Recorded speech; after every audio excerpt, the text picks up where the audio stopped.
Aleluya. Los que, Amén. los que no se levantaron y se esforzaron se van a lamentar. Ah, gloria a Dios. Gloria a Dios. ¿Se están escuchando bien? Porque estoy escuchando un pequeño sonido. Gloria a Dios. Ahí está Sí, bien. señora, se escucha. Perfecto. Padre, te damos gracias en esta hermosa noche. Bendícenos a través de esta enseñanza. Permite que podamos ser edificados de una manera especial en el conocimiento y en la revelación de tu palabra. En el nombre poderoso de Jesús. Gracias, bendito Dios. Danos sabiduría. Darnos ese entendimiento, ese poder, esa gracia para cada día descubrir los misterios y la revelación que has dejado en tu palabra. En el nombre de Jesús. Amén. Gloria a Dios.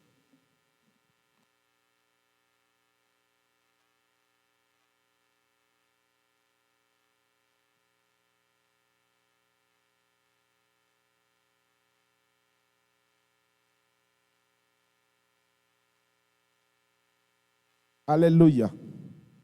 Así que, amados, estamos en la segunda parte de los atributos de Dios, pero vamos a ver una clase de atributos que para algunos de ustedes es nuevo, no están tan adaptados a algunos temas, pero vamos a explicarlo.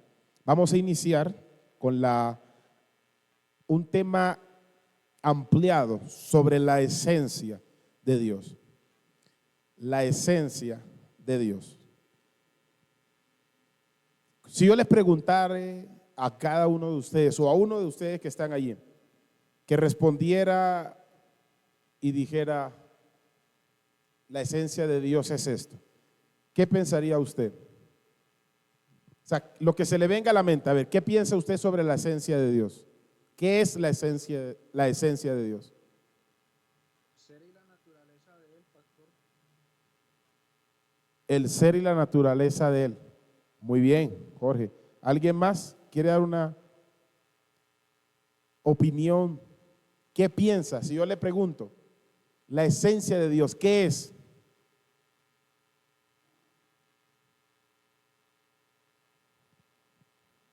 ¿Qué entiende usted?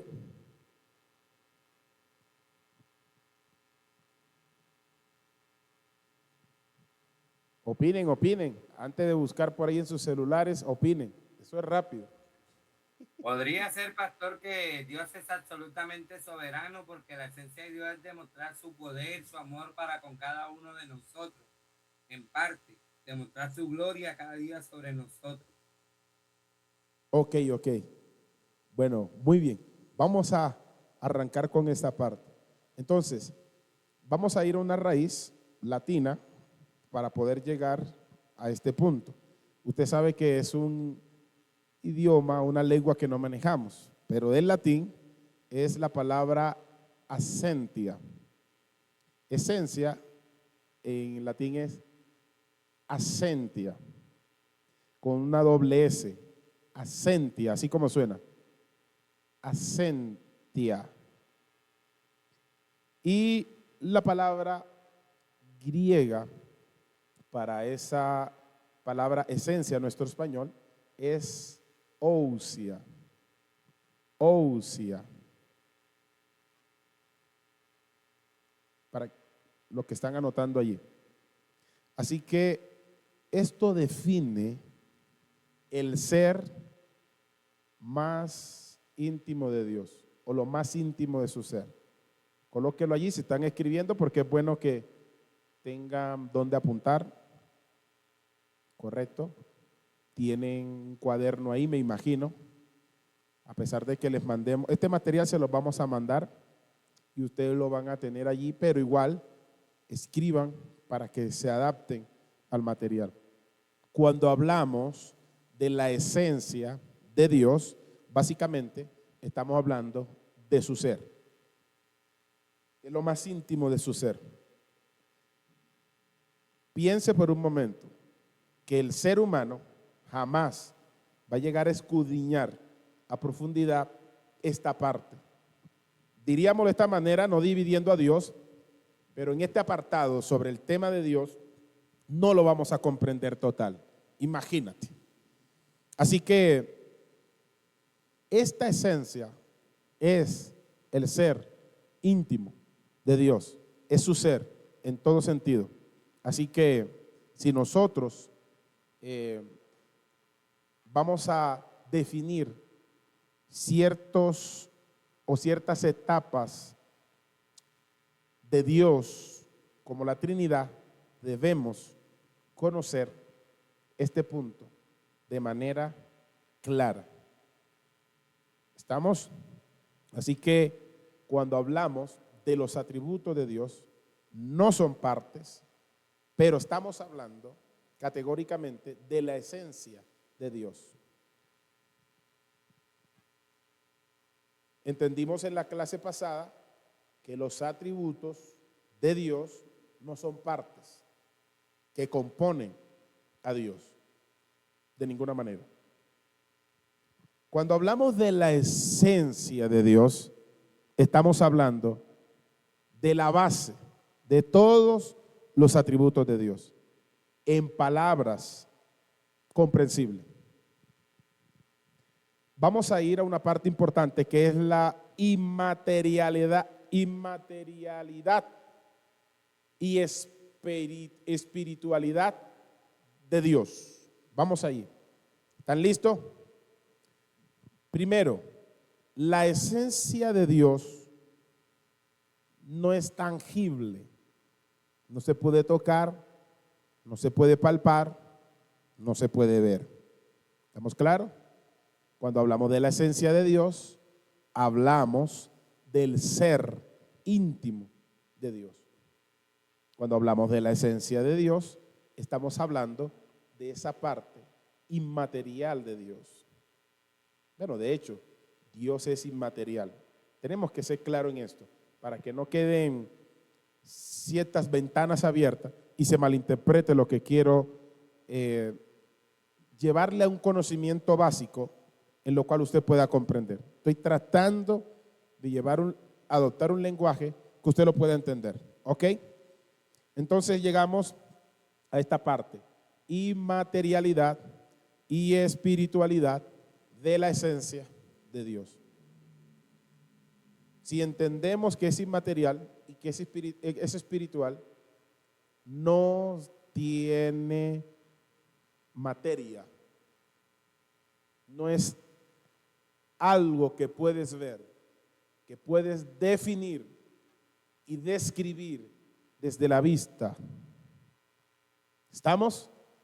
Les dije en una clase donde algunos tuvieron una confusión que cuando estudiaran los atributos de Dios iban a entender por qué les dije que Dios no tiene una mano como la de un ser humano, porque Él es un ser inmaterial, porque Dios no tiene unos ojos como los de los seres humanos.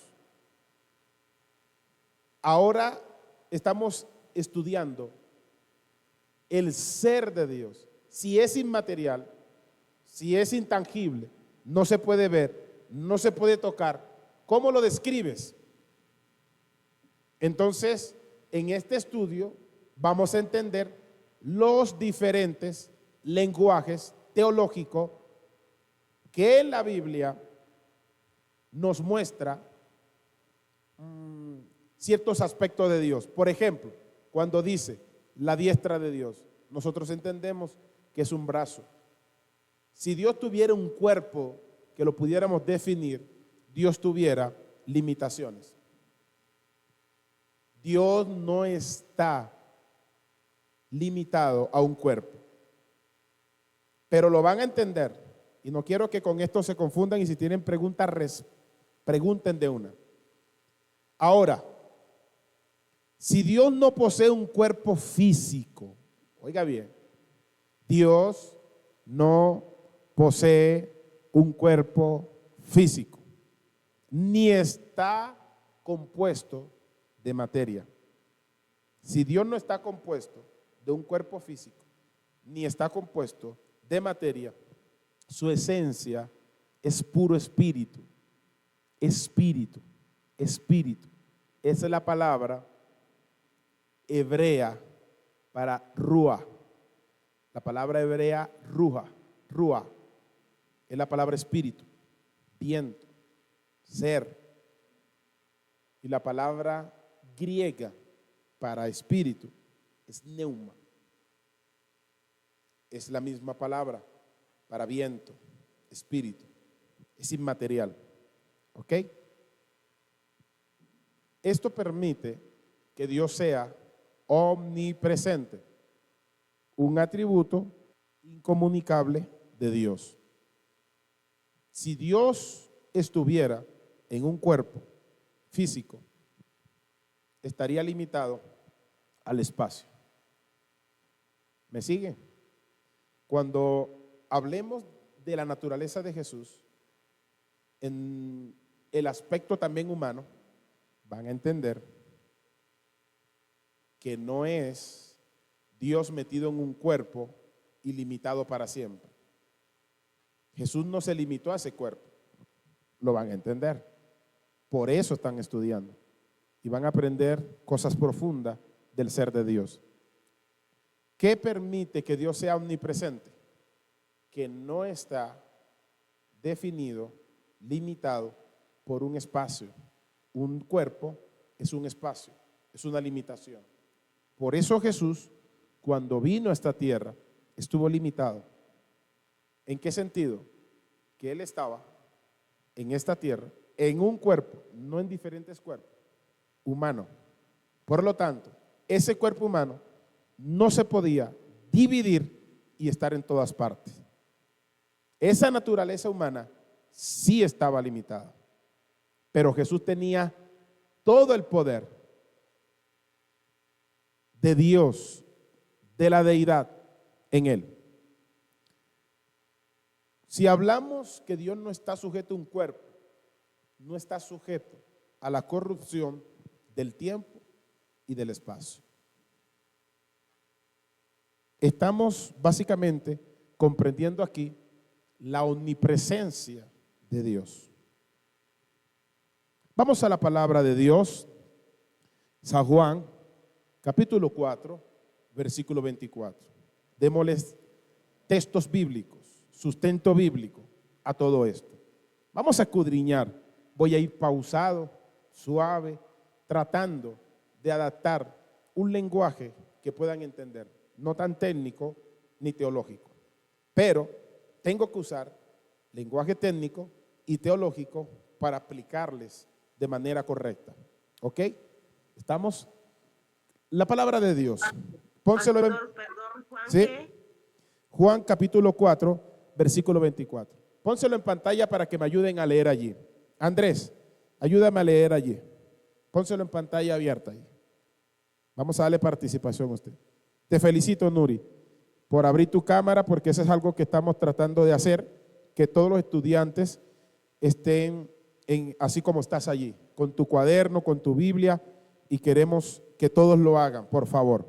Esto le va a traer más seriedad a la exposición, más bien a la forma de recibir de ustedes, porque algunos de ustedes pueden estar acostados ahí en su cama y solamente escuchando. Pastor, Sí, Pastor, ¿me repite la cita para leerla? sí, ahí está en la pantalla.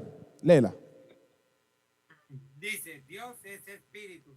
Ok, Y los que le adoran para ahí. en espíritu y en Para verdad ahí. es necesario que adoren. Exacto, para ahí. Señor, Repito otra vez la primera frase. Dios es espíritu. Ok, ¿están escuchando? ¿Están leyendo también? Que Dios es ¿qué? Espíritu. Sigue, Andrés, termina allí. Dice, y los que le adoran en espíritu y en verdad es necesario que adoren. Bendiciones. Ok, gracias, amado. Vuelve a ponerle acá la pantalla a ellos. Tenemos el texto bíblico, la misma Biblia, narrando cómo es Dios, no en definición palpable o de la forma de describir algo a la vista humana, pero nos lo está diciendo. ¿quién es Dios? ¿Quién es Dios? Dios es espíritu. Y los que le adoran en espíritu y en verdad es necesario que le adoren. Es decir, el ser espíritu es su esencia. No es visible al ojo humano, es invisible al ojo humano. Vamos a ir a la palabra de Dios, primera de Timoteo, capítulo 1, versículo 17. Anoten los textos bíblicos y alguien más, primera de Timoteo, capítulo 1, versículo 17. Ayúdenme a leer allí. Les va a salir en su pantalla, si tiene su Biblia lo va a leer, pero en la pantalla le va a aparecer para que vayan participando y se vayan soltando. Primera de Timoteo, capítulo 1, verso 17. Por tanto, al Rey de los siglos, inmortal, invisible, al único y sabio Dios, sea honor y gloria por los siglos de los siglos. Amén. Ok. Dios es ¿qué? Invisible. Es inmortal, es decir, que no muere. Esto es importante para definir la Trinidad. Si ustedes están tomando nota, subrayan y escriben esta parte, ¿sabe qué va a pasar? Que cuando vayan a definir la Trinidad, la van a entender. Vamos deslumbrando ciertos aspectos de quién es Dios en la Biblia. Entonces, al ser espíritu, su esencia es invisible al ser humano. Por eso, la Escritura dice que nadie jamás ha visto a Dios. Él habita en luz inaccesible. Es decir, no hay acceso del hombre para describir, ver cómo es Dios.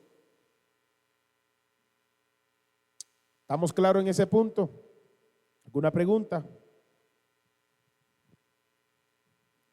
¿Estamos bien hasta allí?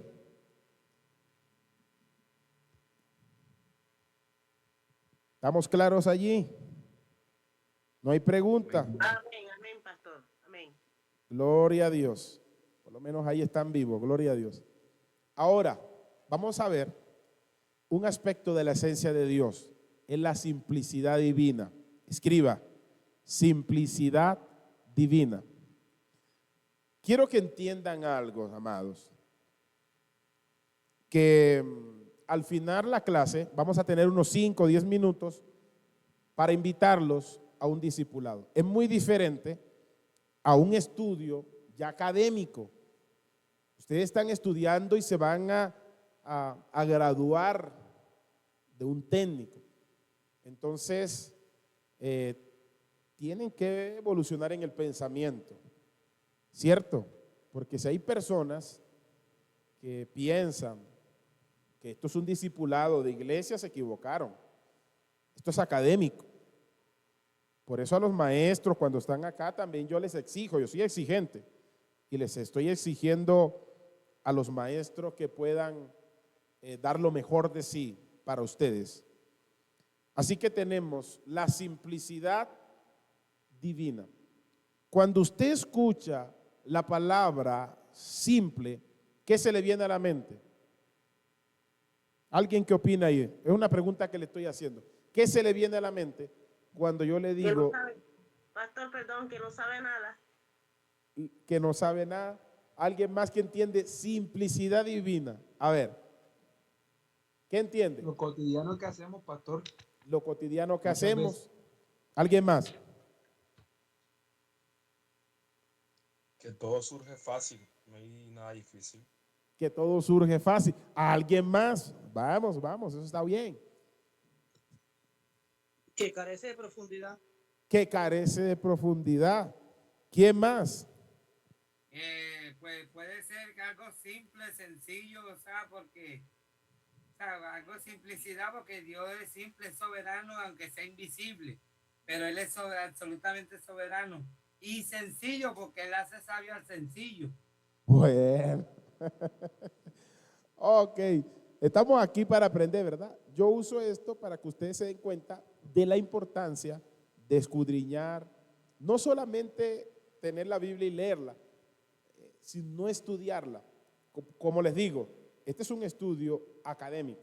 Usted va a salir de aquí aprendiendo, estudiando, y no solo se queden con los que los maestros le puedan estudiar, dar acá, o con el material que le mandamos. De hecho, el material que le mandamos de refuerzo es todo lo que necesitan para seguir estudiando. Léanlo después, vayan a las citas bíblicas, para que ustedes vean que van a quedar con bastante conocimiento. Ok, cuando hablamos de la simplicidad de Dios o de la simplicidad divina, inclusive tanto como la tradición católica, protestante, enseñan que Dios es simple. Nosotros, como hijos de Dios, iglesia cristiana, también entendemos que Dios es un ser simple, pero ese término no lo entendemos de manera bíblica. Se los voy a aplicar. Esto no significa que Dios es fácil de entender, o que Dios no tiene sabor, o que Dios es fácil, sino que su esencia no está dividida en partes. ¿Qué es la simplicidad divina? Escriba: la simplicidad divina es la doctrina que enseña que Dios no está dividido en partes. Ustedes allí quedaron asombrados y dijeron: ¿what? ¿Qué es esto? Nunca lo había escuchado. Simplicidad divina. Yo pensé que Dios no tenía sabor, que Dios era fácil, pero estamos aprendiendo. Esto es importante que lo escriban.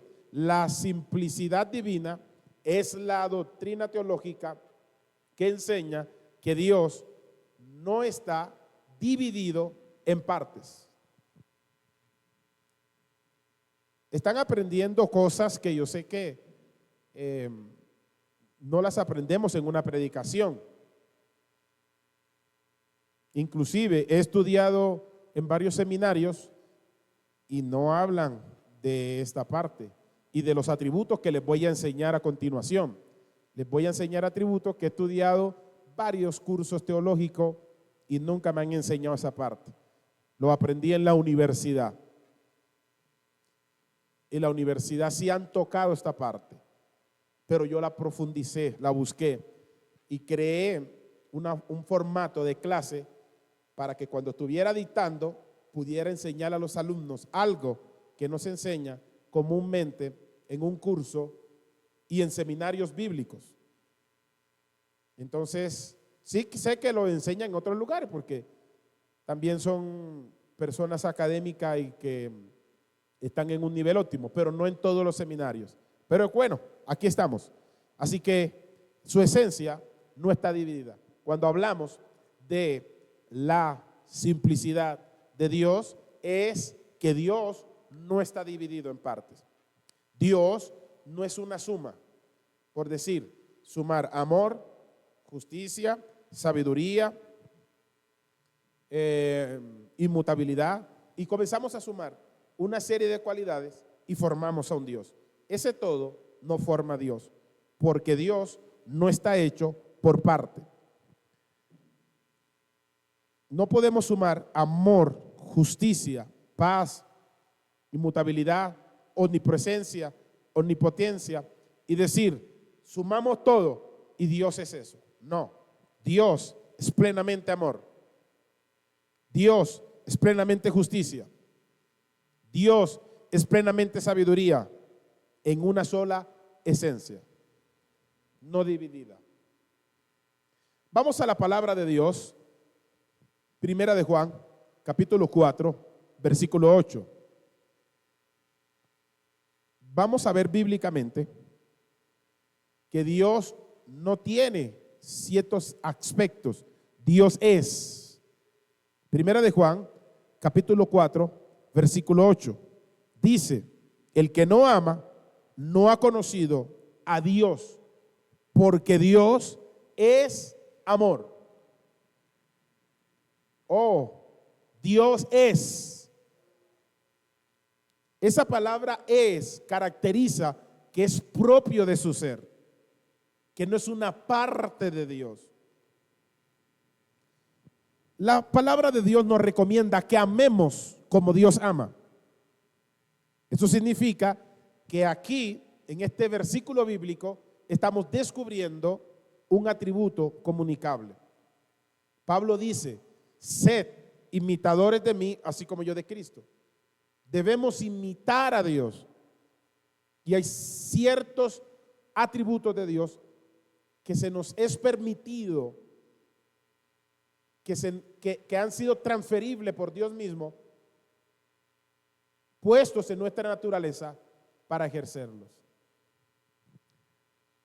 La Biblia dice que Dios es amor. No dice que Dios tiene amor. Su esencia es lo que más define a Dios.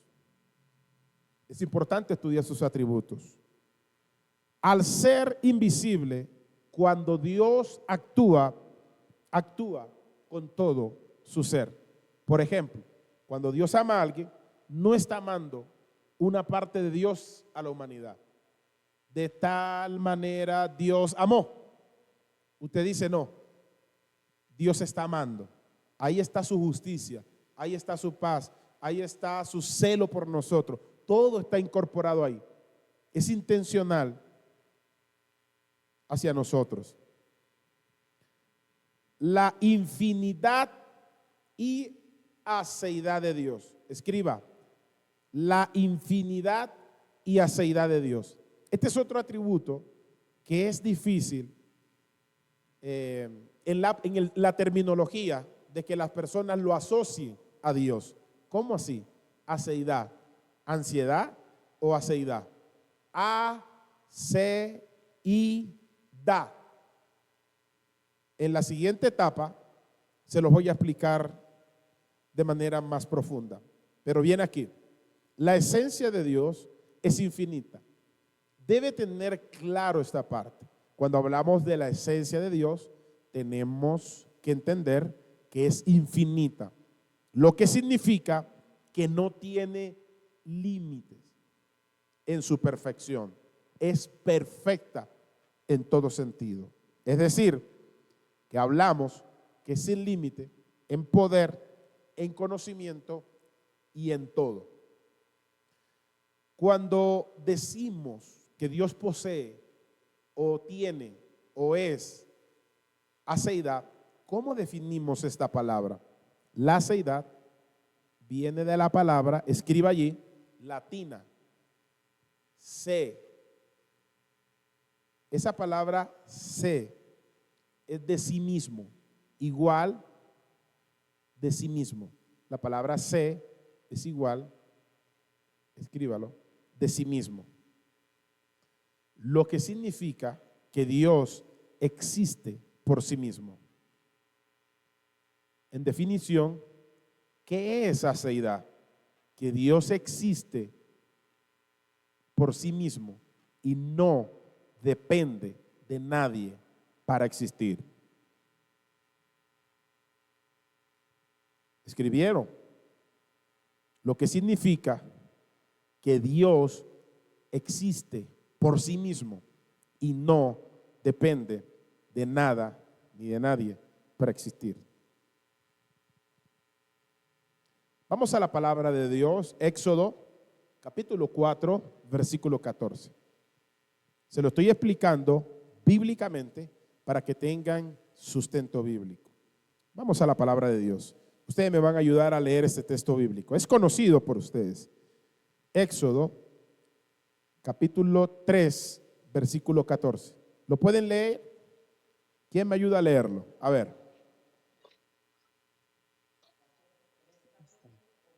3:14. Entonces Éxodo Jehová se 3:14. enojó contra Moisés y dijo: No, espera. One moment, please. Deje que. Ya, ahí está. Ese es el verso. Y respondió Dios a Moisés: yo soy el que soy, y dijo: así dirás a los hijos de Israel: yo soy, me envió a vosotros. Ok. Se dan cuenta que está la palabra yo soy, el que soy. Esto tiene un peso. No es solamente leerlo. Este es el nombre que revela la profundidad del ser de Dios, lo que estamos estudiando. Ya se los voy a aplicar de manera gramatical, pero vamos a la palabra de Dios. Salmos 147, versículo 5. Lo puedes seguir leyendo ahí, mi estimado Jorge. Libro de los Salmos 147, versículo 5.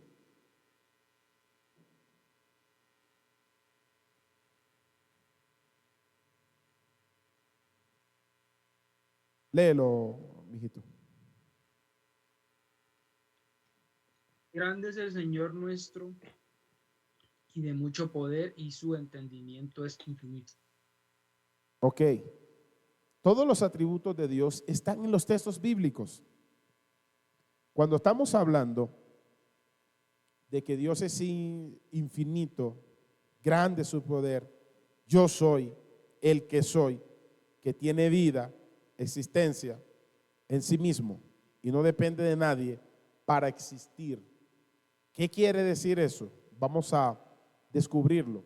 Por ejemplo, ustedes van a escuchar la palabra ontología, no la palabra de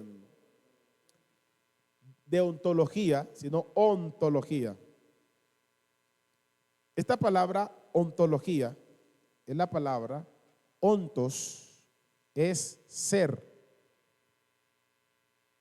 y logo, estudio. Onto, ser. Tiene que ver con el ser. Antes, ser. Tiene implicación con el ser mismo. Cuando ustedes escuchan el término ontológicamente, María, por ejemplo, no es la madre de Dios. Esa palabra ontología, ontológicamente, está comprometiendo el ser de Dios y el antes de todas las cosas. ¿Ok? Es como para que la tengan clara esa palabrita por allí. Yo soy tiene una revelación del nombre de Dios importante. Esto indica su existencia propia. Cuando ustedes lean Éxodo 3:14, Dios está exponiendo su aceidad. Es decir, está revelando quién es Él en su propio ser. Autoexistente, infinito, inmutable, omnipresente, omnisciente, omnipotente. Es eterno. Así que esta palabra se deriva de una raíz que es en hebreo, hayak. H, la palabra A, la palabra Y mayúscula, la A y la H. Esa es la raíz. Esa raíz, esa palabra es hebrea. Se lo voy a repetir. La palabra Hayá, H, A, Y, A, H. Esa es una palabra o raíz hebrea. ¿Qué significa? Ser, existir. ¿Y cómo se traduce yo soy el que soy o yo soy el que seré? Significa que Dios es autónomo, inmutable y siempre presente. El tiempo no lo envejece, no lo cambia, ni lo muta o lo transforma. El tiempo no hace que Dios pierda la visión. Él es todo presente. Siempre va a estar presente en todo lugar, en todo momento y por la eternidad. ¿Están viendo lo maravilloso que es esto? El hebreo original expresa en todo este contexto, en la zarza ardiente con Moisés, la profundidad de lo que es el ser de Dios. No vamos a comprenderlo, estamos entendiendo una parte. Entonces, la palabra Eyed es la primera persona del imperfecto del verbo hayat, porque Dios está hablando de sí mismo. Es decir, Dios no llegó a ser, Dios es. Lo voy a repetir, Dios no llegó a ser, Él es. Esto revela no solamente el ser de Dios, sino que también revela su infinitud, que no tiene principio ni fin. Cabe la palabra cuando Él dijo, yo soy el principio y el fin. Pero cuando Él dice que es el principio y el fin, significa que Él encierra todo lo que tiene principio y todo lo que tiene fin. Él es más allá de lo que tiene principio y de lo que tiene fin. ¿Comprenden lo maravilloso que es esta palabra solamente yo soy? Todo lo que encierra en una profundidad gramatical. Esto revela también no solamente el presente, sino el futuro, la eternidad y todo lo existente en todas las edades, en todo espacio de tiempo, en todo el universo, en toda la creación, en todo lo visible, en todo lo invisible. Esa palabra encierra todo, absolutamente todo. Ahora, el significado asher es la palabra, tiene un significado más ahondado. La palabra asher es escriban, A-S-H-E-R, asher. Es un pronombre relativo que significa quién o cuál. Ahora tenemos la palabra que en su original, yo soy, es la palabra ye,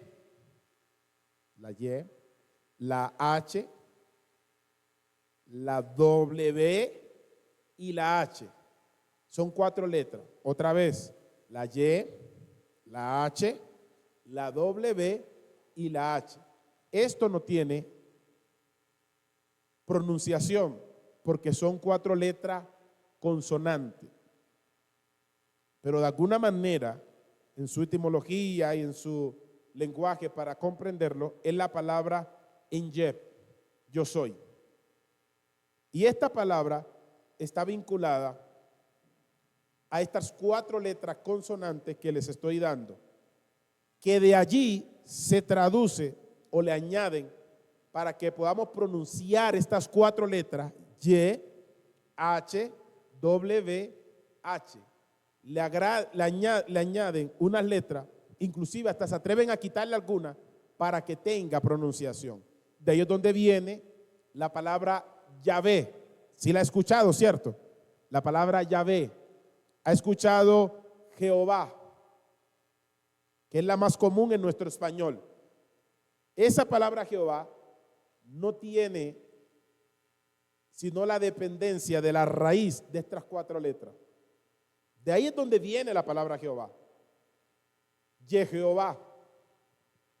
De ahí es donde viene, de estas 4 letras.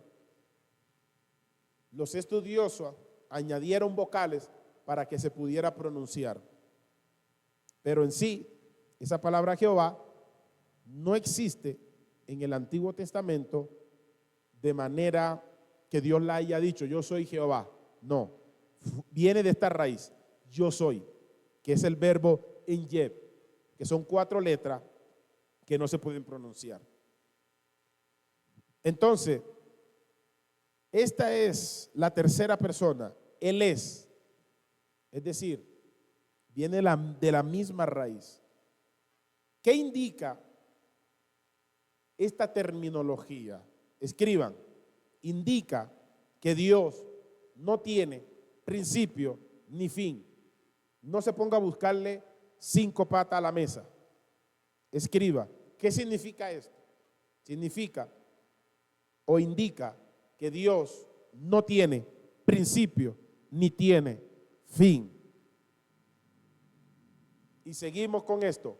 no depende de nada ni de nadie para existir. La palabra yo soy en el Nuevo Testamento, que también es usada por Jesús en el Evangelio de Juan, Jesús la utiliza, y la palabra griega para esta palabra yo soy es ego eimi. Ego eimi. Así como suena, ego. G de gato, O, ego. Y eimi, así como suena, E-I-M-I. El verbo eimi es ser. Esta traducción pasó a llamarse ego eimi, yo soy. Por eso ustedes han escuchado la palabra, este está lleno de ego. Cuando hablan de ego, que todo quiere decir yo. ¿Se acuerdan? Cuando usted dice, es que este egocéntrico, es que todo gira en torno de él, de yo, del yo. Es la palabra griega ego. Por eso, y el verbo eimi, que es ser, o soy en español, significa yo soy. ¿Están escribiendo? ¿Están aprendiendo, amados? Esta palabra Dios la usa para identificarse a sí mismo, y Jesús también la usó como una identidad propia, inherente en la esencia de Dios. Cuando hablo de inherencia, es que no se puede separar la esencia de Dios. Jesús tiene la misma esencia de Dios Padre. Jesús dijo en San Juan, capítulo 8, versículo 58. San Juan, capítulo 8, versículo 58. Lo vamos a leer.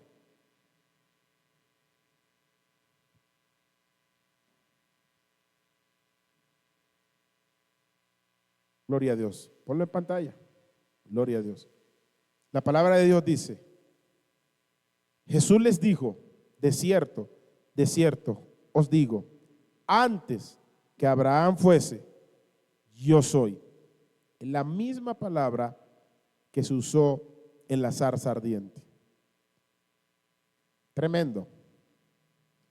Ponle ahí la pantalla para que me miren acá. La inmutabilidad de Dios es una constancia en el ser. A diferencia de las criaturas, nosotros como criatura cambiamos, crecemos y nos envejecemos. Dios no. La esencia de Dios es constante. Su naturaleza no puede mejorar. Dios es perfecto. Nosotros mejoramos, pero Dios no mejora a través del tiempo, porque Él es perfecto. Su esencia es perfecta. Vamos a la palabra de Dios, Malaquías, capítulo 3, versículo 6. Libro de Malaquías, capítulo 3, versículo 6. Acompáñame a este pasaje bíblico y escudriñemos las Escrituras para comprender todo lo que se está enseñando. La palabra de Dios dice: porque yo, Jehová, no cambio. ¿Qué atributo incomunicable Dios está revelando aquí? La inmutabilidad. Porque yo, Jehová, no cambio. Por esto, hijos de Jacob, no habéis sido consumidos. La incomprensibilidad y la gloria de Dios. La esencia de Dios trasciende la razón humana. Es por eso, hermanos, amigos, apreciados, pastores, siervos de Dios, que no podemos conocer todo de Dios. Entendemos algo acerca de Dios. Y ese algo que entendemos ha sido revelado por Él mismo. No viene de la mente, no viene de la sabiduría del hombre. Dios se ha revelado a nosotros. Pero no podemos comprender su esencia de manera exhaustiva, amplia, profunda, no la podemos entender. Por eso dice la Biblia en Romanos capítulo 11, versículo 33. No tiene que ponerlo en pantalla, tranquilo. Dice la Escritura: oh profundidad de la riqueza, de la sabiduría y del conocimiento de Dios. Leímos y escudriñamos etimológicamente este versículo la clase pasada. Está hablando que no hay forma de comprender con totalidad toda la sabiduría de Dios. Cuán insondable son tus juicios e inescrutable tus caminos. Otro texto bíblico está en Primera de Timoteo, capítulo 6, versículo 16. Vamos a leerlo. Anoten estos textos bíblicos porque le estoy dando soporte bíblico para cuando estudiemos otros aspectos en la segunda parte, después de las 8. Ahorita vamos a ver un pequeño video a continuación, en unos 5 minutos, para que podamos ir entendiendo y desarrollando un poco más los atributos de Dios. Primera Timoteo, capítulo 6, versículo 16. Dice la palabra de Dios de la siguiente manera. Veloz, veloz, veloz, veloz. Ayúdame. Gloria a Dios. El único que tiene inmortalidad, que habita en la luz inaccesible, a quien ninguno de los hombres ha visto ni puede ver, al cual sea la honra y el imperio sempiterno. Amén. Aleluya. Lo que hemos estado venido estudiando. Dios es inmortal, habita en luz inaccesible. Eso significa que nadie le ha visto, ni un hombre, ni le puede ver. ¿Estamos? Amén. Tengo un cuadro aquí representativo que no lo tengo sino en las siguientes diapositivas. Le voy a presentar unos cuadros ilustrativos sobre la esencia divina. Ya saben lo que es la palabra ontología, ¿verdad? ¿Se acuerdan? Vamos a ver si se acuerdan. Hace unos minutos les dije qué es la palabra ontología. ¿Se acuerdan o se los olvidó? ¿Sí anotaron o qué? Señor, ¿Sí anotaron? Ok. ¿Qué significa, Jorge? ser estudio. Bueno, añádela ahí. Antes. La palabra onto es antes, que tiene relación con el ser. Entonces, cuando ustedes escuchen la palabra ontológico, ontología, es antes de todo lo formado, lo creado. Es relación con Dios mismo. ¿Ok? Cuando hablamos ¿Qué estudia? el ser antes de todas las cosas. ¿Qué estudia? El ser antes de todas las cosas. En especial, el ser de Dios, que es lo que estamos estudiando. Para que lo tengan anotado allí.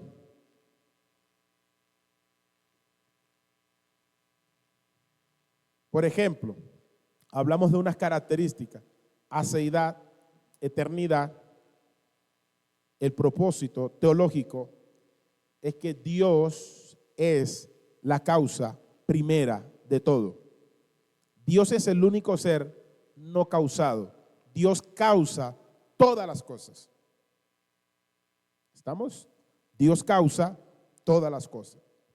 En sentido moral, tenemos la santidad, la bondad de Dios. Dios es el estándar absoluto de justicia. Cuando ustedes vean en el segundo semestre la ética en todas sus formas, es una de las materias donde más estoy especializado, se las voy a explicar, y eso le va a abrir un montón la mente a ustedes, el conocimiento de cómo se aplica la ética en las diferentes ramas: cultura, iglesia, ministerio, van a entender bastantes cosas importantes como la están aprendiendo en esta sección. Hablamos que Dios es el estándar absoluto de justicia, es decir, que así como Dios aplica la justicia en Colombia, la aplica también en China, en Japón, en Corea, en todas las partes. A su nombre. Gloria a Dios. Ya se me iba a meter lo evangelístico ahí. Es que aquí soy predicador.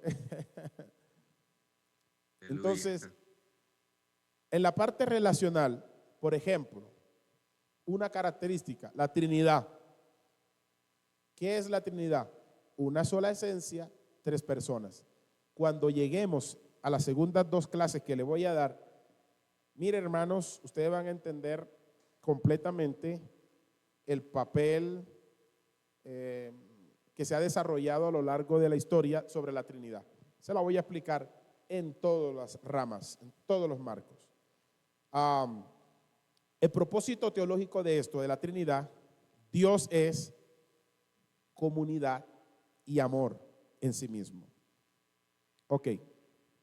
Ya, un momento, ahorita lo coloco. Deme 3 minutos. En la manera intelectual, por ejemplo, ¿cuál es la característica? Omnisciencia. ¿Cuál es el propósito teológico? Dios conoce su propia esencia permanentemente. Ahora, alumnos queridos, ¿sí? Disculpe, cuando usted comenzó a hablar de la simplicidad divina, dijo que Dios no está dividido en partes. Esencia, sí. Sustancia no está dividida. Exacto. Entonces, esta simplicidad divina nace o surge por... Esa es mi pregunta. ¿Por qué surge este ítem, simplicidad divina? Para dar a entender qué, para dar a conocer qué. Ya yo se los dije ahorita en unos minutos, que cuando hablamos de la simplicidad es que Dios es un ser indivisible. Ahora, ustedes van a entrar en una contrapostura cuando entiendan la Trinidad, porque van a decir, bueno, pero si Dios es espíritu, Dios es hijo y Dios es padre. Ahí hay una división lógica. ¿Ella ayuda a entender esa parte? Exacto, claro. Entonces, Dios es una sola esencia. Cuando usamos, es que mejor dicho, no me quiero adelantar porque cuando ya les explique la Trinidad lo van a comprender más amplio. Estamos yendo desde las bases hacia lo más amplio, ¿verdad? De menos a más. Entonces, cuando lleguen a entender los conceptos de personalidad, de Trinidad, van a entender el por qué Dios es un ser simple, pero por qué subsisten tres personas. Y queremos explicar, le voy a darle unas enseñanzas que yo sé que le va a adelantar a ustedes 20 años. Créanme que sí. 20 años de buscar y rebuscar, le va a adelantar. Va a dejar a Andrés más viejito. No, Pastor Gerson, no, todavía no, Pastor Gerson. Es que estamos en el presente todavía. Amén, amén. Gloria a Dios. Vamos a ver, ahorita vamos a entrar en una dinámica de estudio como la vez pasada. Vamos a ver un corto video de 5 minutos para que se estiren, tomen agüita, tomen un tinto, si alguien de pronto va y orina, pero yo quisiera que en su momento todos prendieran la cámara. Prepárense para esos hermanitos, hermanos, pastores. Preparen algo en su casa, una mesa, siéntense, que uno lo esté viendo desde acá y que sepamos de que están estudiando allí. ¿Verdad? Vamos a ver el video a continuación y luego vamos a pasar a otro tema y vamos a entrar en una pequeña actividad de clase. Este video habla sobre la santidad de Dios y es importante que conozcan este atributo porque Dios es santo en toda la manera. iglesia. Y para la mayoría de las personas, esa idea está conectada solamente con ser una persona moralmente buena. Así que Dios es moralmente perfecto. Así es, eso es una parte. Sin embargo, en la Biblia, la idea de la santidad es aún más grande y más rica. Lo que está describiendo en realidad es cómo Dios es la fuerza creativa detrás de todo el universo. Él es el único ser con el poder de crear un mundo lleno de belleza y vida. Así que todas estas habilidades hacen de Dios alguien completamente único. Ese es el significado de la palabra santo. Una forma útil de pensar en la santidad de Dios es usar el sol como metáfora. El sol es único, por lo menos en nuestro sistema solar, y es realmente poderoso. Es la fuente de toda la hermosa vida de nuestro planeta. Pudieras decir que el sol es santo y pudieras llevar aún más lejos esa metáfora y decir que toda el área alrededor del sol también es santa. Porque entre más te acercas al sol, se vuelve más intenso. Exacto. Así que ese mismo poder y bondad que genera toda esta vida también es peligroso. Me refiero a que el sol, si te acercas demasiado, te aniquilará. Y de la misma forma, existe una paradoja en el centro mismo de la santidad de Dios. Porque si eres impuro, su presencia es peligrosa para ti. Y no porque sea mala, sino porque es demasiado buena. Y la primera vez que vemos esta paradoja de la santidad de Dios es en la historia de Moisés y la zarza ardiente. Es aquí donde Dios le dice a Moisés que se quite sus sandalias porque está parado en tierra santa. Moisés cubre su rostro con temor y Dios le dice, no te acerques más. Es intenso, ¿eh? De hecho, la intensidad de la santidad de Dios se explora en las historias del templo de Israel, que era el lugar en donde estaba la presencia santa de Dios. En el centro del templo estaba una habitación llamada el lugar santísimo. Es el punto de acceso de la presencia de Dios. Y ya seas un israelita viviendo en la tierra alrededor del templo o un sacerdote trabajando dentro del templo, estás cerca de la presencia de Dios, lo que es peligroso. Sí, eso es un problema. Pero ¿cómo se supone que funciona? Bueno, en la Biblia la solución es que tienes que purificarte. Así que es como ser moralmente puro. Sí, y eso es fácil de entender, pero la Biblia pasa mucho tiempo hablando sobre otra clase de pureza, el ser ritualmente puro. Este es un estado en el que te separas de cualquier cosa relacionada con la muerte, como tocar cosas como la piel enferma o incluso algunos fluidos corporales. Todas estas cosas te hacen impuro, y hacerte ritualmente impuro no es necesariamente pecaminoso. Lo que es pecaminoso es entrar en la presencia de Dios cuando estás en un estado impuro. Esa es la razón por la que Dios le dio a los israelitas instrucciones muy claras para saber purificarse para que pudieran entrar al templo otra vez. De eso se trata el libro de Levítico. Cierto, pero no acaba ahí. Esta idea sigue desarrollándose, así que luego en las escrituras encontramos una historia muy interesante de un profeta llamado Isaías. Él tiene una extraña visión en la que se encuentra en el templo y está justo en la presencia de Dios. Él está aterrado. Él conoce las reglas. Él no debería estar ahí. Él tiene miedo de ser destruido. Y luego está esta extraña criatura llamada Serafín. Bastante extraña. Totalmente. Así que vuela con un carbón encendido y sella los labios de Isaías con el carbón. Y dice algo muy extraño. Es quitada tu iniquidad y perdonado tu pecado. Entonces, ese carbón encendido purifica a Isaías de alguna manera. Así es. Y es sorprendente. Porque normalmente, si tocas algo impuro, eso te transmite su impureza. Pero ahora tenemos una nueva idea de que tienes un carbón, un objeto muy puro y santo. Y eso tocó a Isaías y le transmitió su pureza.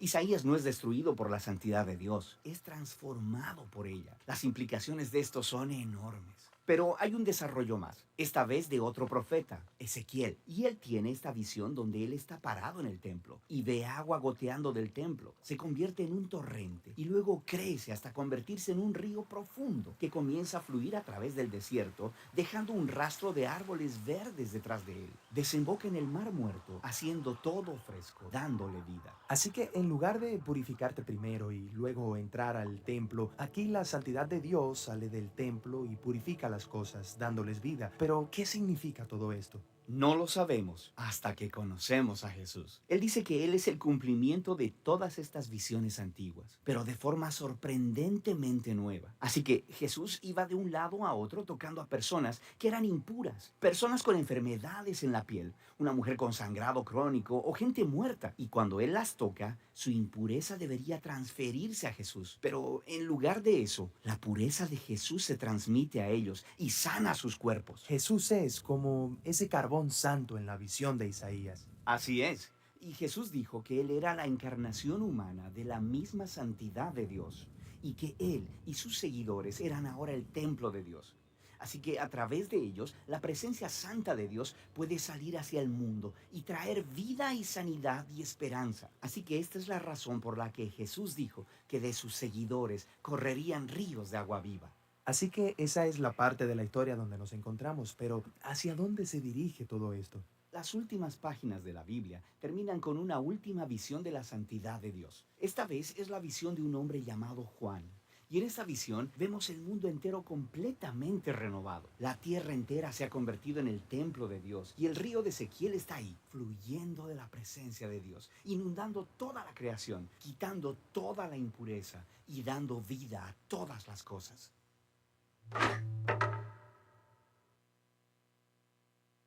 Gloria a Dios.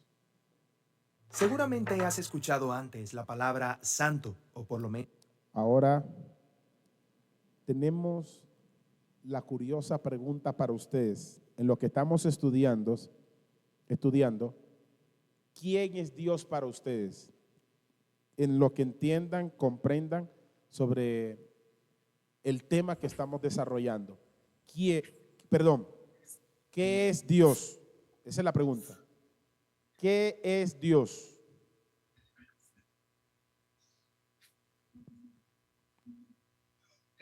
Dios es algo que prácticamente no se puede describir porque Dios es un ser tan poderoso, creador de todas las cosas, es soberano, sublime, hermoso, maravilloso, creador de los cielos, de la tierra, de todas las cosas, y el único que envió a su único hijo a morir por nosotros, a dar su vida por nosotros, porque nadie más y no hay mejor y no hay ningún otro camino al Padre sino a través de su Hijo amado Jesucristo. Y Dios es absolutamente soberano, sobrenatural, es poderoso y es indescriptible. Eso es, y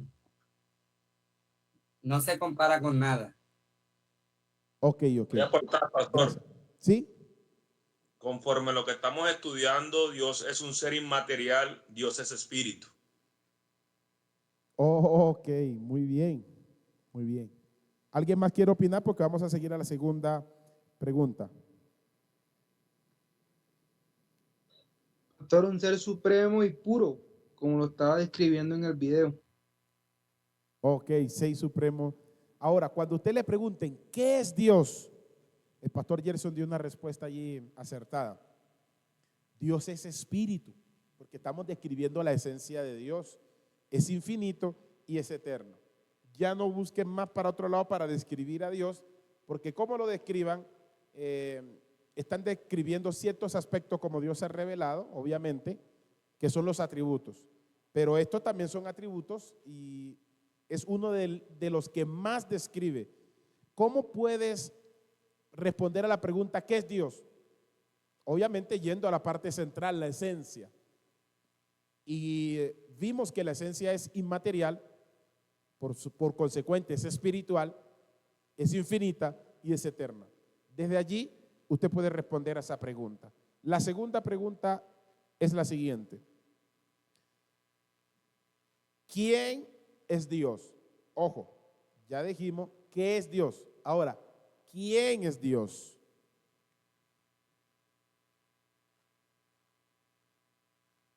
Por allí estuvieron escribiendo algo que les dije sobre un cuadro ilustrativo y ahí di la... ¿Sí? ¿Quién es Dios? Dios es el ser supremo, creador, omnipotente, omnipresente y omnisciente del universo y la humanidad. Ok, mi hermana Rosiris, Dios te bendiga. Muy bien. ¿Alguien más quiere opinar? Ya dijimos qué es Dios. Ahora, ¿quién es Dios?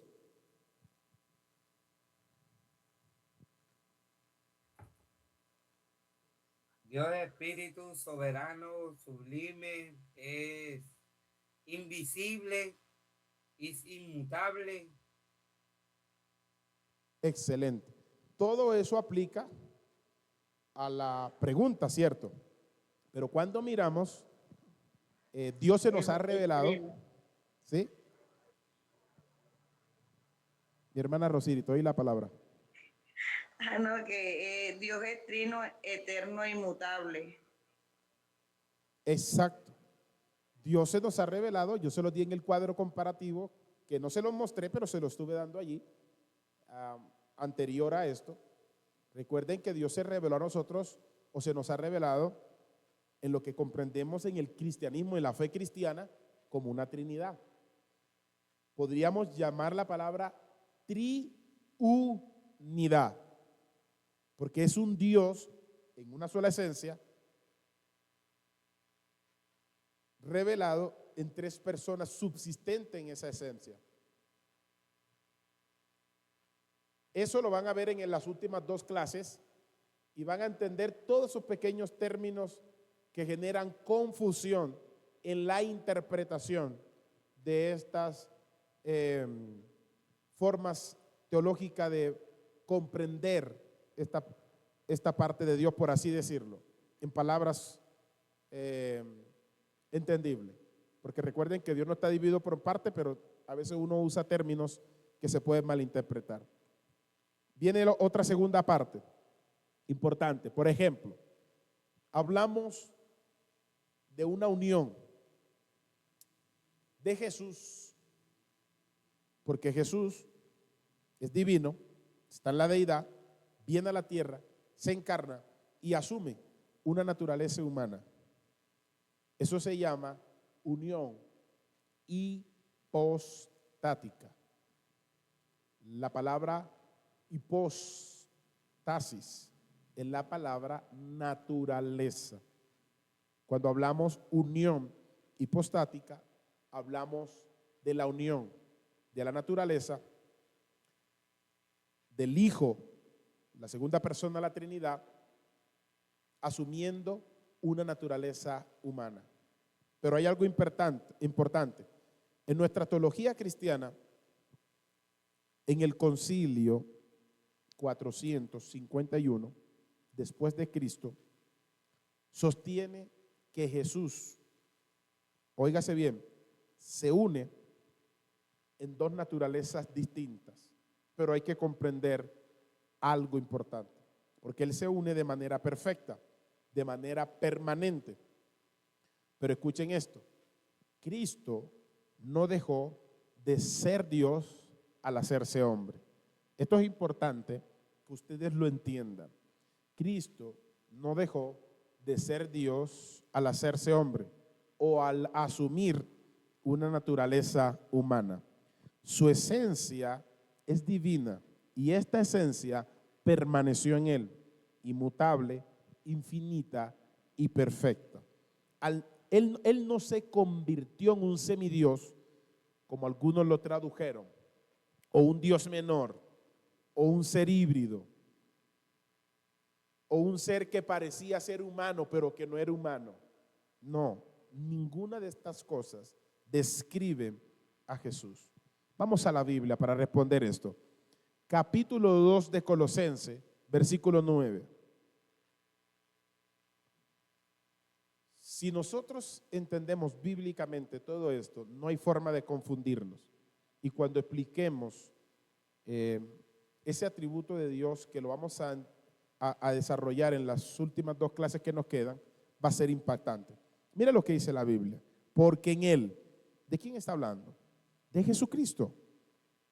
Habita corporalmente toda la plenitud de la deidad. Escuche, todo lo que hay en la deidad, cuando Él estaba aquí en la tierra, en un cuerpo humano, ahí estaba toda la plenitud de la deidad.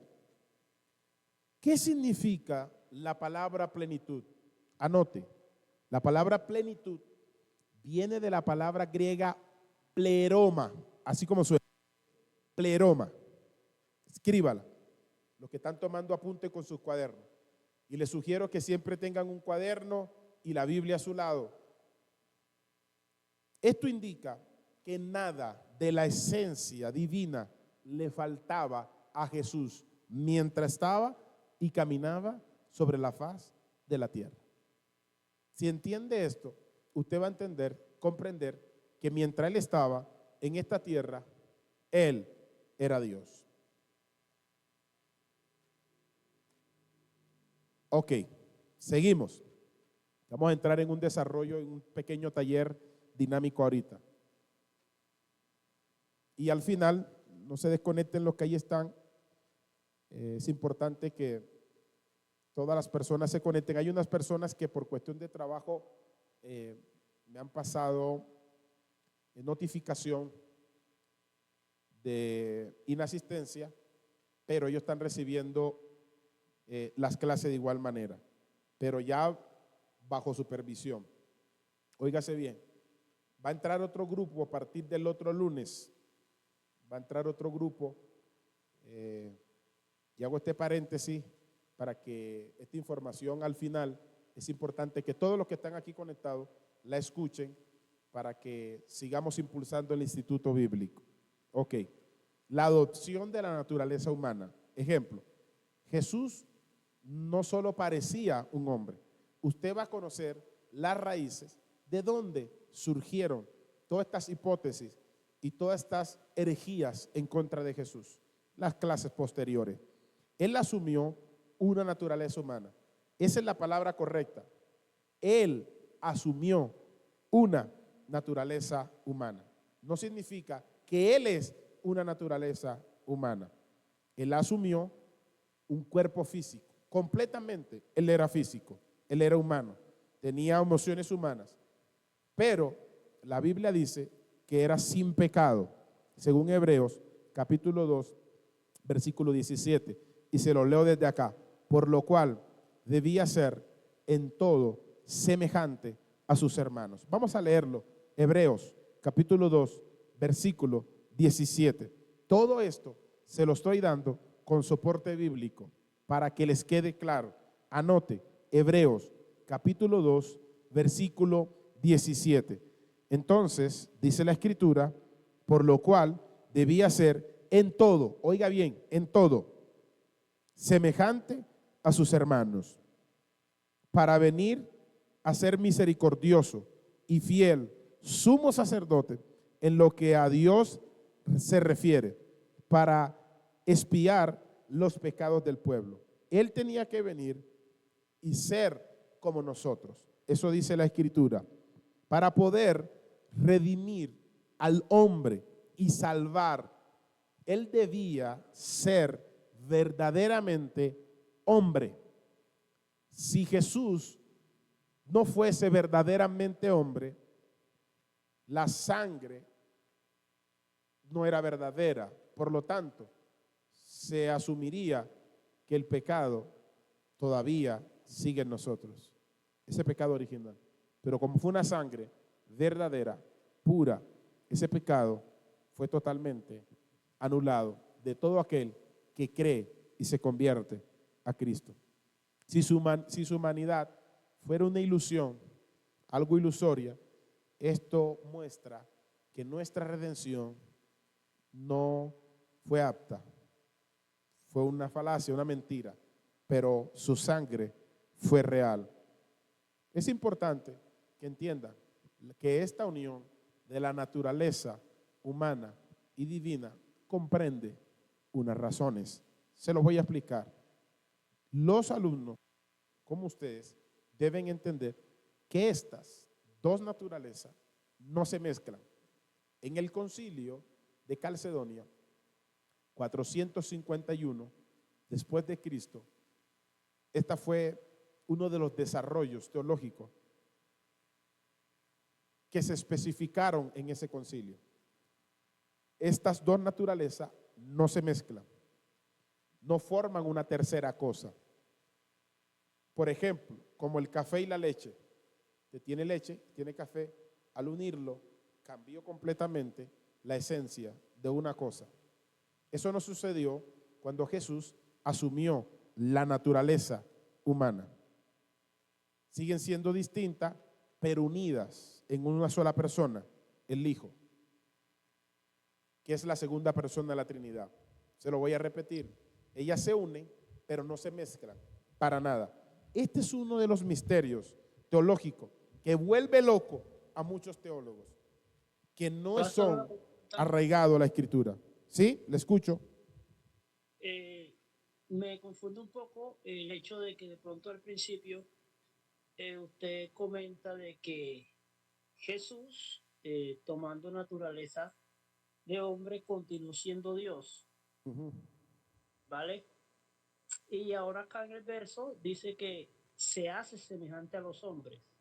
Y hay una cita que en hebreo que habla que estando en la condición de hombre, eh, pues no sé si es que se contradice de pronto al hecho de decir de que él estando aquí en la tierra seguía siendo Dios, aún estando cumpliendo un propósito o habiendo nacido concebido bajo el vientre de su madre María, y pues siendo niño eh, tenía esa condición de Dios. No sé, me confunde ese hecho de que él cuando empezó a ejercer su ministerio, pues ya empezó a tener una faceta diferente.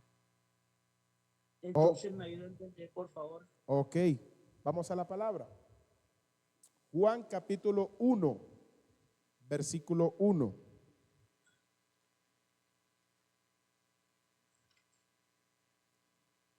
Es bueno aclarar este punto, que hagan las preguntas para poder aclarar, pero en las otras dos clases, esas preguntas van a estar contestadas allí. Pónselo ahí en pantalla. Vamos a ver.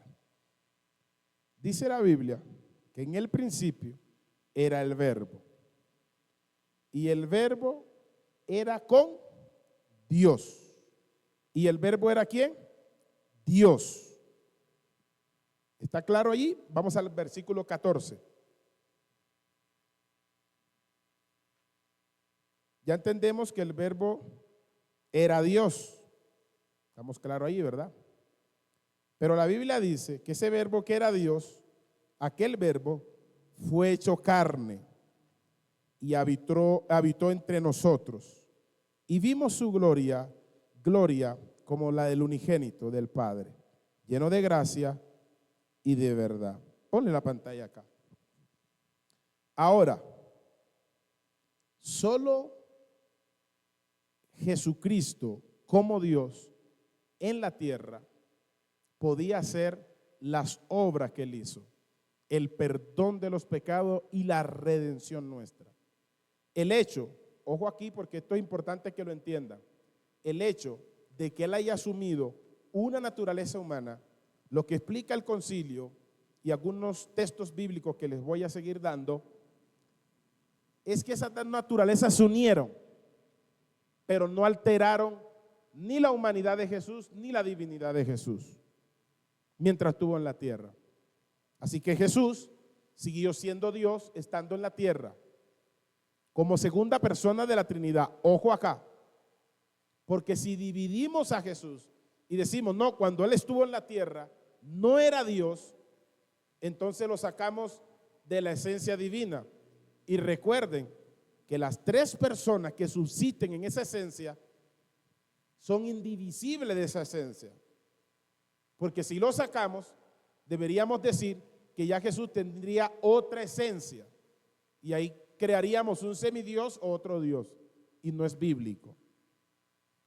Si la esencia es única, indivisible, y las personas que subsisten en esa esencia son esa esencia, entonces no se pueden dividir. Pero Él asumió un castigo, una muerte en su naturaleza humana. Quiero resumirle esa parte para que le quede claro en ese sentido. Si decimos que Jesús fue completamente humano, sin ser divino, ser Dios, y lo que no entendemos del capítulo de Dios, que Él se hizo, que Él siendo Dios, tomó forma de siervo, eso significa que Jesús, viene la respuesta también aquí con unas cositas más que le voy a dar. Jesús no asumió el poder de la deidad y lo efectuó completo. Él actuó como un humano. Por eso el Espíritu Santo hacía las obras en él. En el capítulo 12 tenemos la escritura que dice que Jesús echaba fuera los demonios por el Espíritu de Dios. En Hechos capítulo 10, versículo 38, la escritura dice que Jesús sanaba y echaba fuera los demonios por el Espíritu Santo. Dios estaba en el asunto, pero él de alguna manera estaba operando en la naturaleza humana, sin estar desconectado de la divina. Ahora aquí viene. ¿Le quedó claro y le sigo explicando más acá o tiene todavía duda? Bueno, un poquito, todavía me queda algo de duda teniendo en cuenta de que, la obra que él vino a hacer, o sea, la obra que él hizo sobre nosotros, la hizo estando en la condición y pues nosotros tenemos de que, como quien dice, Jesús, por eso él se compadece de nuestras necesidades, porque él vivió en carne propia y participó de las tentaciones que nosotros participamos, ¿vale? Entonces por eso me cuesta creer de que, o sea, tenga esa plenitud de ser Dios cuando él vino como quien dice, en una condición y cumplir un propósito en la condición en la que nos encontramos nosotros. Entonces me cuesta entender un poco cómo él se puede colocar de pronto pues nuestro zapato cuando sigue siendo Dios. Perfecto. Amado, lo que no estás entendiendo es que él asumió una naturaleza humana y como naturaleza humana era completamente hombre, pero eso no quitaba que no siguiera siendo divino, porque si le quitamos la divinidad, entonces estamos sacando a Jesús de la esencia de su deidad. Leímos unos versículos anteriores en Colosenses que en él estaba ¿qué? Toda la plenitud de la deidad. ¿Qué entiendes por ese versículo? Cuando dice que si él estaba en ese cuerpo, corporalmente dice, estaba toda la deidad, toda la plenitud. ¿Qué entiendes por ese verso, mi amado? No sé, podría entender de pronto el respaldo y la aprobación de ser uno obviamente, de los que componen la deidad. O sea, ¿qué entiendes? Entiendo eso, entiendo lo que usted está diciendo, entiendo que él tiene la aprobación y el respaldo de la deidad, es decir, por ser uno de ellos, por ser una unidad de esa Trinidad. No como un ser divisible, sino como una esencia que hace parte de un solo Dios. No, está mal. Ahí es donde malinterpretamos la Trinidad. Por eso. Doctor, una pregunta. Sí. Yo ahí aporto ahí que cuando usted se refiere que si obviamente a Jesucristo no le podemos quitar la parte divina porque si lo envió Dios, y sabemos que Él es parte de la Trinidad porque como usted le explicó ahorita, Dios es uno dividido en tres, Padre, Hijo y Espíritu. No. Dios Padre, Espíritu. No. Pero, o sea, si nuestro Señor Jesucristo le quitáramos la parte divina, entonces no se demostrarán todos los milagros, las señales, lo que Él le habló a los discípulos, las enseñanzas, los milagros que se demostraron. Que Dios podía, que Jesucristo a través del poder de Dios y del poder del Espíritu Santo, lleno de su presencia, ministraba a los enfermos y eran sanos. Ok. Pastor, en cierta manera, de pronto, pues, no sé, considero de que perdería un mérito la obra de Jesús, de pronto, pues, al yo de pronto visualizarlo como que no estuvo en esta condición completamente, sino que se mantuvo siendo Dios siempre, desde siempre. O sea, estando aquí en la tierra siempre eh, completaba o era, o sea, ¿cómo me hago entender? A ver, estando aquí en la tierra, siempre fue Dios. Corporalmente, estando así encarnado, pero era Dios. Bueno, Entonces siento que pierde mérito la obra redentora. no, por eso están malinterpretando. Primero, Jesús no puede ser uno y la esencia una. Es una sola esencia. Todavía no hemos llegado al clima de la Trinidad y ya los estoy viendo. Me gusta esto porque la van a aprender a definir. Escuchen bien. También el hermano Andrés aportó algo ahí, dijo que están divididos. No se pueden dividir. Escuche bien. Déjeme y le voy a... División, sino que decía que si le quitáramos la parte divina al Señor Jesucristo, no se hubieran demostrado los milagros que Él hizo con nosotros. Perfecto, mi estimado. Ahora vamos acá. Lo que se desarrolló, en esa confusión las tenían precisamente en el siglo V. Ya se las voy a explicar. Había una confusión de Nestorio de este mismo tema, que si la naturaleza era divina, cuál era la naturaleza esencial, porque él tenía una naturaleza humana. Entonces dividió las dos naturalezas y el concilio lo señalaron de hereje por esa mala interpretación. Es la misma que está pasando acá. Ya le voy a explicar. En el concilio se definió que la divinidad, oiga bien, no se hizo humana. Óigase bien, la divinidad del Hijo preexistente, del Logos, que también es Dios, porque tenemos que entender, Dios es una sola esencia con tres personas que subsisten de esa esencia. Ahora, ni la humanidad se hizo divina. Aquí es donde está la pregunta que están haciendo. La divinidad no se hizo humana, ni la humanidad se hizo divina. Cuando lleguemos en las posteriores clases, las herejías sobre la divinidad y la naturaleza de Jesús van a encontrar algunas de las posiciones que quizás algunos puedan tener lastimosamente, pero las van a ir aprendiendo. Ahora, la esencia divina no sufrió cambios al unirse con la naturaleza humana.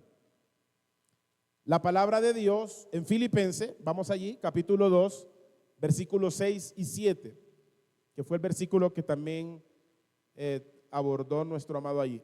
Filipenses capítulo 2, versículos 6 y 7.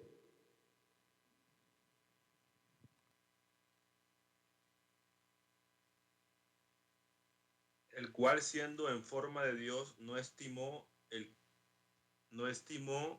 ser igual a Dios como una cosa a que aferrarse, sino que se despojó a sí mismo, tomando forma de siervo, hecho semejante a los hombres. Exacto. Miren acá, póngale la cámara acá. El despojo es la palabra kenosis. La palabra kenosis no fue de su divinidad. Oiga bien, se despojó. Eso no significa que él se despojó de su divinidad, que es lo que estaba entendiendo acá nuestro amado, sino de sus privilegios y gloria visible. Esa es la palabra kenosis. Ahora, la palabra de Dios dice en Mateo, capítulo 4, versículo 2, que Jesús tuvo hambre. Si tuvo hambre, está mostrando una condición netamente humana. Vamos a ver las evidencias humanas y las evidencias de su divinidad. Jesús tuvo hambre, Mateo capítulo 4, versículo 2. Pero, dice, y después de haber ayunado 40 días y 40 noches, tuvo hambre. Si él no fuera humano, no tuviera hambre. Pero ahora, en Juan, capítulo 6, versículo 35, la palabra dice que él es el pan de vida. Estando aquí en esta tierra, oiga bien, Jesús no hubiera usado estas palabras si él no estuviera su divinidad. ¿Ya entendieron la palabra kenosis? No fue que él dejó su divinidad, sino que al uso de sus privilegios. Es exactamente a la pregunta que estaba haciendo nuestro amado. Estoy respondiendo todavía a esa pregunta y a través les estoy explicando y dando el estudio a la vez. Tuvo sed. La palabra de Dios en Juan capítulo 19, versículo 28, Jesús tuvo sed. Su cuerpo humano tuvo sed. Pero en la divinidad, capítulo 4, versículo 14, la Biblia dice que Él es el agua de vida. Ven el paralelo de los dos escenarios, y eso fue estando aquí en la tierra. Vamos a otro versículo bíblico. Marcos capítulo 4, versículo 38. Estamos viendo las evidencias de su humanidad y las evidencias divinas, para que ustedes vean que aunque Él era divino aquí, kenosis no usó esos privilegios. Por eso necesitó al Espíritu Santo ayudándole. Oiga bien, dice la palabra. Marcos capítulo 4, versículo 38. Marcos capítulo 4, versículo 38. Y él estaba en la popa durmiendo sobre un cabezal. ¿Estaba qué? Durmiendo. Oiga bien, ¿quién hace eso? Un humano. Dios no le da sueño. Y le despertaron y le dijeron: maestro, ¿no tienes cuidado que perecemos? Pero vemos en ese mismo acto, Marcos capítulo 39, 4, verso 39, versículo siguiente. Miren el poder. Y levantándose, reprendió al viento y dijo al mar: calla, enmudece. Y cesó el viento y se hizo grande bonanza.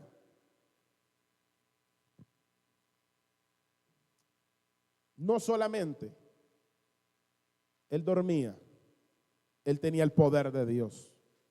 Por eso Hechos, capítulo 10, 38, dice que como Dios ungió con poder y con el Espíritu Santo a Jesús de Nazaret, y cómo anduvo haciendo bienes y sanando a todos los oprimidos por el diablo, porque Dios estaba con él. El Espíritu Santo estaba sobre él. Como humano, Juan capítulo 11, verso 35, la Biblia dice que Jesús lloró ante la tumba de Lázaro. Juan capítulo 11, versículo 35. Pero vemos el poder de Dios actuando en él. Resucitó a Lázaro. Juan capítulo 11, versículo 43 y 44. La Biblia dice que él murió en la cruz. Dios no puede morir. Por eso Jesús muere en una cruz, porque tenía una naturaleza humana, y la naturaleza humana sí tenía que morir. Y les rectifico otra vez textos bíblicos, pero también lo que se afirmó en el concilio de Calcedonia 451 después de Cristo. Dos naturalezas se unen sin confundirse, sin mezclarse, sin transferirse la una de la otra. Es decir, que mientras él estaba aquí en la tierra, él seguía siendo Dios, pero era humano. Significa que en la cruz no murió el Padre, murió Dios Hijo. No en su esencia, porque recuerde que la esencia es infinita, eterna, inmutable. Él tenía un cuerpo y por la razón de tener un cuerpo, murió en su naturaleza humana. Porque si Dios es indestructible, no puede morir. Me estoy adelantando un poco a lo que van a desarrollar en las próximas clases. ¿Por qué es importante esto para todos los alumnos? Porque Jesús era verdaderamente Dios y también era verdaderamente humano. Eso se aprobó en el concilio de Nicea 325 después de Cristo. Él es verdaderamente hombre y verdaderamente Dios, verdaderamente homos, verdaderamente Deus. No 100% Dios y 100% hombre, porque Dios no tiene un 200%. Y cuando decimos que algo es 100%, no queda un espacio para más. Significa que esa palabra que nosotros decimos, vamos a eliminarla a partir de ahora. Por eso están aprendiendo. Dios no podemos decir y emplear el término, porque teológicamente e interpretativamente está mal pronunciado. Cuando decimos, Él es 100% Dios y 100% hombre. 100% significa que no hay más, que no cabe espacio para nada más. Si es 100% hombre o es Dios. Pero en el concilio de Nicea 325, después de Cristo, se notificó, se comprobó, después de un estudio exhausto con las Escrituras, que Jesús era verdaderamente Dios, verdaderamente hombre. Esa es la palabra correcta para referirnos en cuanto a la naturaleza divina y la humana. Jesús es la única persona que puede tomar la mano de Dios como Dios y la mano del hombre como hombre. Nadie más lo puede hacer, solo Él. Y les recuerdo que no vamos a entender a totalidad y abarcar todo lo que es la esencia de Dios, pero van a entender la gran parte de lo que se pueda entender de acuerdo a los estudios. Aleluya. ¿Estamos ahí? Amén. ¿Preguntas? Vamos a hacer un pequeño taller.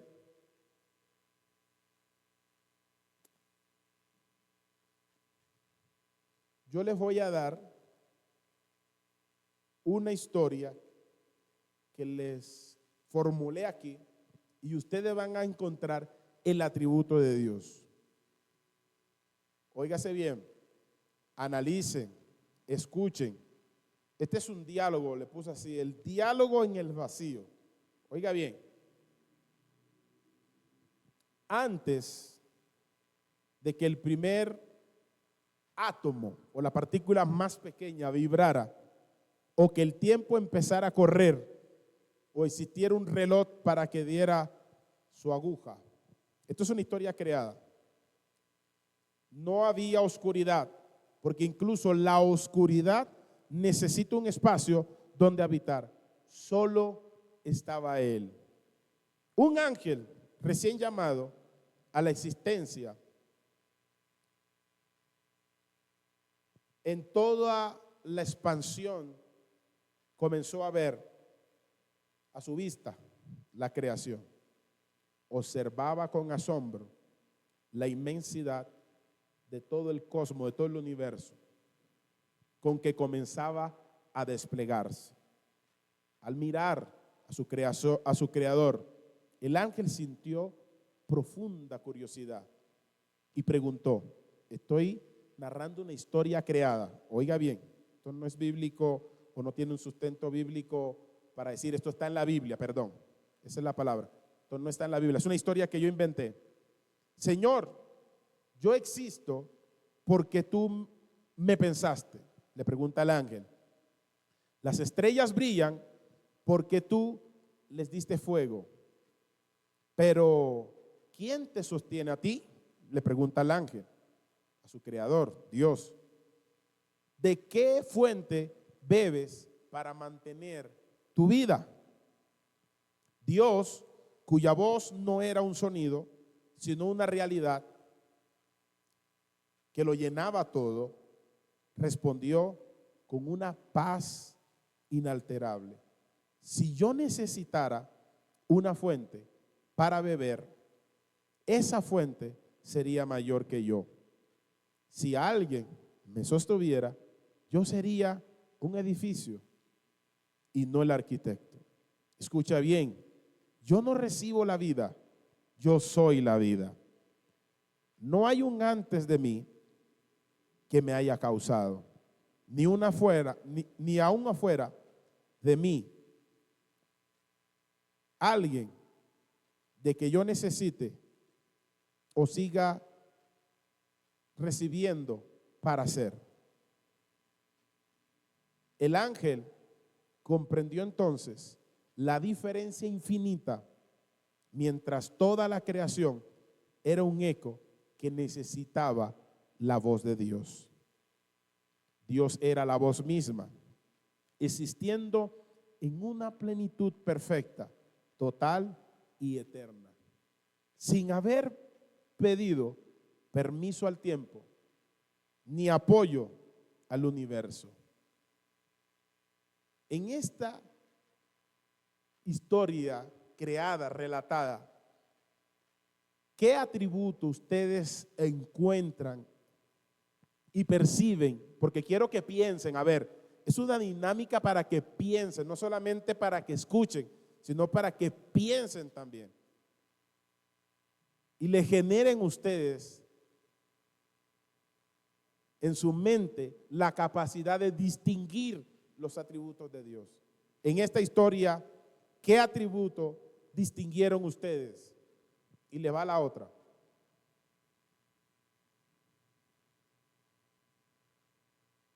Les escucho. Le estoy creando, como es virtual, obviamente, tenemos que buscar la forma que todos puedan conectar con alguna actividad y a la vez poderla entender. La mente de usted está buscando ¿qué atributo? Ahí se presentó un atributo específico. ¿Qué atributo encontraron en la historia? La creación. ¿La qué? La ¿Tomás? creación. Tomás dice la creación. El poder de crear podría ser. La esencia de la naturaleza infinita y soberana. La esencia de la naturaleza divina y soberana. Muy bien, Rosiris. ¿Alguien más? La omnipresencia, pastor, porque estaba hablando con aquel ángel. Omnipresencia. Ok. También aplica. Pero hay una en específico. Omnisciencia. Omnisciencia. Puede ser, pero no es la específica. Estudiamos un atributo de Dios que ustedes no habían escuchado. Bueno, Rosiri fue la que más se acercó, porque habló de la infinitud de Dios y eso implica también aceidad. Pero recuerden que la aceidad es la vida de Dios por sí mismo, o sea que no depende de nadie. Escucharon en la historia que yo les estaba narrando que él decía que él no depende de una fuente en aceidad. Ese es el atributo específico ahí. Ahorita, ya estamos terminando, pero vamos a una historia bíblica. Esta historia sí es bíblica. ¿Sí? Puede ser que sea inmutable, infinito, porque la esencia de Dios, como dice usted, es inmutable. Dios es inmutable, es poderoso, sobrenatural, porque es la naturaleza de la esencia divina de Dios, porque inmutable, porque no tiene fin, ¿cómo se dice? Es infinita. Es infinito, no tiene fin. Ok. Es inmutable, es soberano, sobrenatural. Amén, amén. Gracias, mi estimado, muy amado. Así que encontramos en esa historia el atributo aceidad de Dios. Esta dinámica se llama encuentra el atributo de Dios en la historia. Estas las creé específicamente para ustedes. Escuchen bien. Elías corría por el bosque. Esta también la inventé. Es inventada. huyendo no solo de los perseguidores, sino del peso de su propio fracaso. Se sentía pequeño, se sentía ignorado y sobre todo finito. Al llegar al borde de una montaña, un precipicio, cayó de rodillas, sintiendo que el mundo se cerraba sobre él. Muchas veces nos sentimos así, ¿verdad? Ahora, antes de que Elías descubre el atributo de Dios en la historia, antes de que Elías pudiera articular una sola palabra de queja, una brisa suave le comenzó a rodear. Le cubrió el rostro, le cubrió todo su cuerpo. No era un viento común, era una presencia que parecía leer todas las páginas de su vida que él aún no había escrito. Elías sintió que no necesitaba explicar su miedo, ni sus motivos, ni sus errores.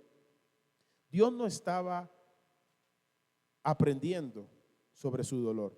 Lo conocía todo desde que el dolor naciera en el corazón de Elías. Descubre el atributo de Dios en la historia. ¿Qué atributo de Dios está en esta historia que acabamos de relatar?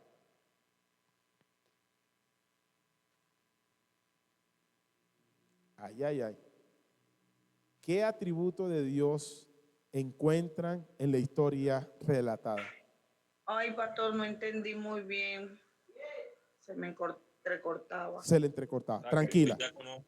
Dios ya conocía la condición de él antes que se la dijera. Correcto. Ahí está. ¿Cuál es ese atributo? ¿Cuál es? Esa es la omnisciencia, ¿no? Exacto. Démele una gaseosa aquí al pastor Gerson, por favor.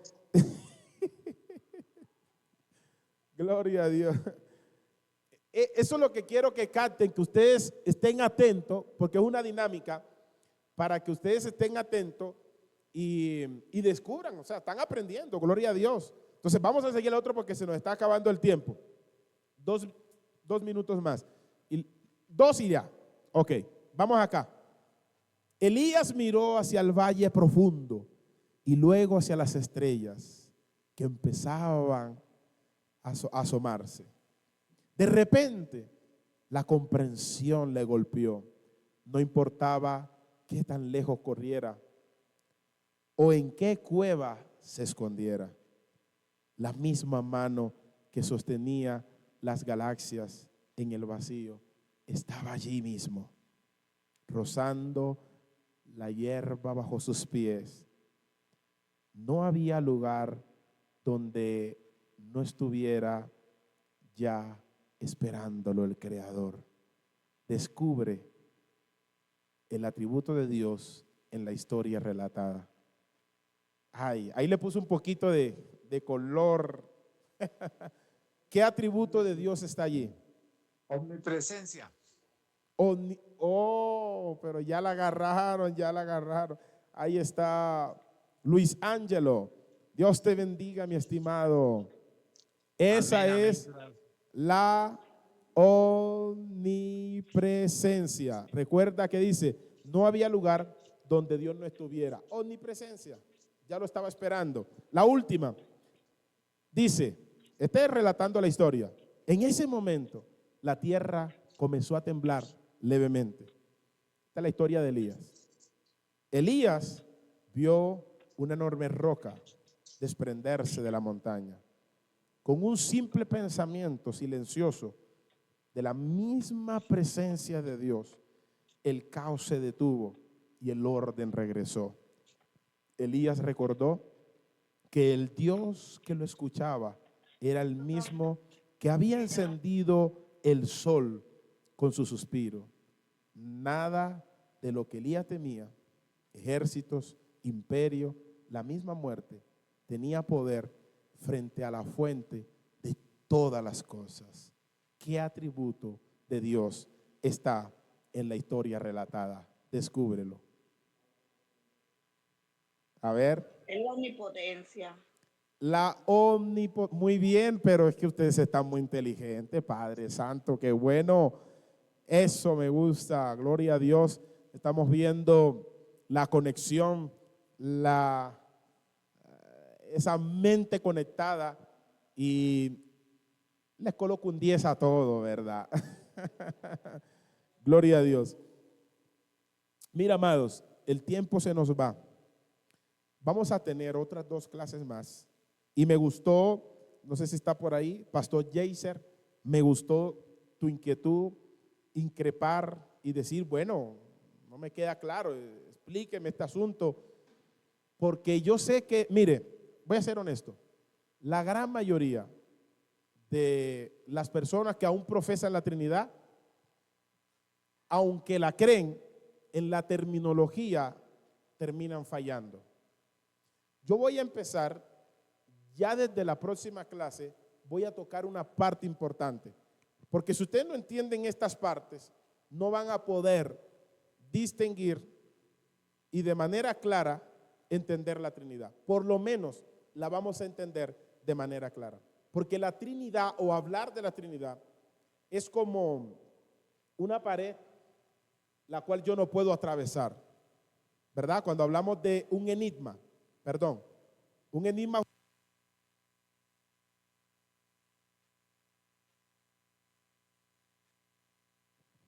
pero es un enigma, una pared que yo no puedo atravesar. Pero un misterio es como tú navegar en el océano.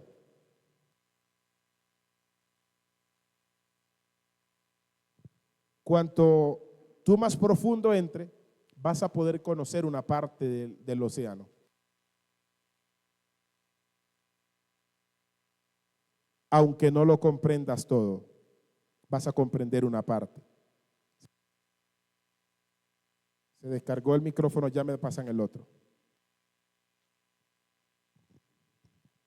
Ok, gloria a Dios. Muy bien. Entonces vamos a conocer, a entenderla, pero no la van a comprender en su totalidad. Todavía hay teólogos de gran envergadura peleando con ese tema, pero ustedes tienen que conocerla para que no entren en mala pronunciación, conceptualización y en un postrer estado caer en una herejía. Y así que la voy a explicar con detenimiento, entendiendo varios aspectos de Dios que es importante que lo entiendan previo, pero va a estar interesante. Y pregunten si se sienten que no están entendiendo, que algo no lo comprendieron. Pregunten, paren y digan, mire, aquí no entiendo, explique esta parte bien para que se la podamos aclarar. Amados, vamos a empezar, ya aquí terminamos la clase.